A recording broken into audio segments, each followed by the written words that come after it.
प्यारे बच्चों, आज हम कक्षा 10वीं गणित अध्याय 6 निर्देशांक ज्यामिति का अध्ययन करेंगे। यहाँ से 2 नंबर के प्रश्न प्रवणता या फिर दो बिंदुओं के बीच की दूरी से संबंधित प्रश्न आते हैं। तो आइए हम चलते हैं। ढाल या प्रवणता ज्ञात करने के लिए 3 प्रश्न आप अभ्यास करेंगे। निश्चित रूप से परीक्षा में एक प्रश्न आएगा। तो बिना टाइम पास किए हम सीधे प्रश्न की ओर चलते हैं। सबसे पहले देखते हैं हमारे पास प्रश्न क्या दिया गया। 2 बिंदु दी गई है, रेखा 1, 2 और 5, 10 से होकर गुजरती है। इसकी ढाल ज्ञात करेंगे। आप मान लेते हैं ए बिंदु, इसको आप x1 y1 मानेंगे और इसका वैल्यू है 1 2। इसी प्रकार दूसरा बिंदु बी मान लेते हैं x2 y2 is equal to दिया गया है 5 और 10। इसका मतलब क्या हुआ, x1 का मान 1, y1 का मान 2, इसी प्रकार से x2 का मान 5 और y2 का मान 10।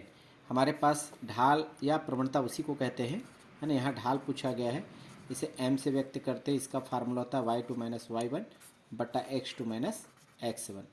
सिर्फ इसमें आपको रखना है, पुटअप करना है। y2 का मान देखेंगे, y2 का मान क्या है 10, माइनस y1 का मान क्या है देख पा रहे हैं 2, बटा x2 का मान देखेंगे 5 है, माइनस का माइनस x1 का मान क्या है 1। इसमें आप देखेंगे 10 में 2 घटाएंगे कितना बचेगा 8, और 5 में घटाएंगे तो 4।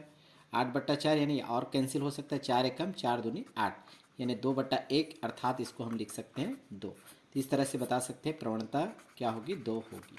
नेक्स्ट क्वेश्चन पुनः हम देखते हैं। दूसरा क्वेश्चन में रेखा बिंदु दिया गया है 3, 7 और 6, 8 से होकर गुजरती है, तो उस रेखा का प्रवणता ज्ञात कीजिए। प्रवणता को ढाल भी कहते हैं।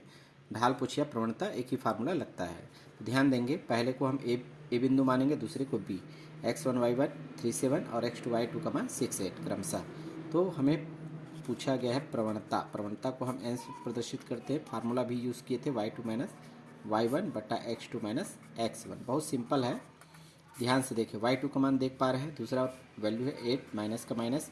y1 का मान देखेंगे तो है यहाँ पर 7, x2 का मान देखेंगे तो है 6, माइनस का माइनस, x1 का मान है हमारे पास 3। अब इसको थोड़ा सा सॉर्ट आउट करें। 8 माइनस 7 यानी 1 बचेगा, 6 माइनस 3 यानी 3। ये कैंसिल नहीं होगा, अर्थात प्रवणता का मान आपका होगा 1/3। ये आपका आंसर होगा। एक और प्रश्न देखते हैं। एक और प्रश्न लेते हैं। प्रवणता ज्ञात कीजिए जो मूल बिंदु और 2, 3 से होकर जाती है। तो मूल बिंदु का मतलब होता है 0, 0। इसे आप x1 y1 मान लें, बराबर इसका वैल्यू होता है 0, 0, यानी x1 का मान 0, y1 का मान 0।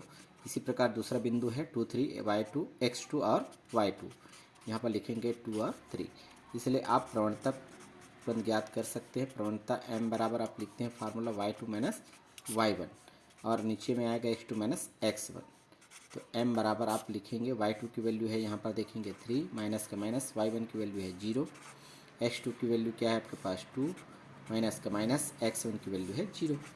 यानी इसको सॉर्ट आउट करेंगे, 3 माइनस 0 तो 3, 2 माइनस 0 तो 2। ये कैंसिल नहीं होगा, यही आपका आंसर होगा। तो यदि आपको वीडियो अच्छा लगता है तो आप इसे सब्सक्राइब करें और अपने दोस्तों को भी शेयर करें, ताकि आपको समय रहते नोटिफिकेशन मिल सके और आप परीक्षा की तैयारी में अच्छे अंकों से उत्तीर्ण हों। धन्यवाद।